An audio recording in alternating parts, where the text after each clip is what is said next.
नमस्कार दोस्तों, ये तस्वीर देखिए, ये तस्वीर देखिए, ये तस्वीर देखिए। ये कोई चेहरा पहचान का मोहताज नहीं है।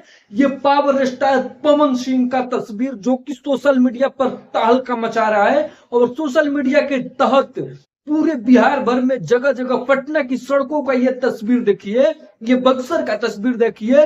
हर जगह बिहार में राइज और फॉल का तस्वीर पवन सिंह के फोटो के साथ शहरों में, रोडों पर जगह जगह चिपकाया जा रहा है। और चिपकाने के बाद उस शो का इतना टीआरपी मिला, इतना टीआरपी मिला कि बिग बॉस को नंबर वन, बिग बॉस को पछाड़कर नंबर वन चला गया।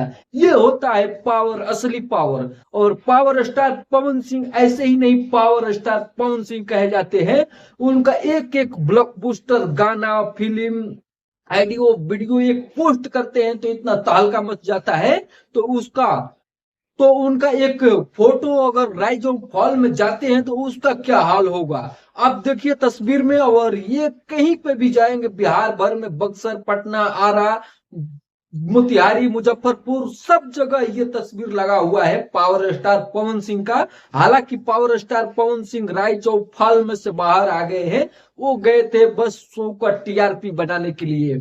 TRP king power star Pawan Singh, इसके बारे में आप क्या सोचते हैं? कमेंट बॉक्स में अपना प्रतिक्रिया जरूर दीजिए। धन्यवाद, जय हिंद। ज्यादा से ज्यादा वीडियो को शेयर करिए।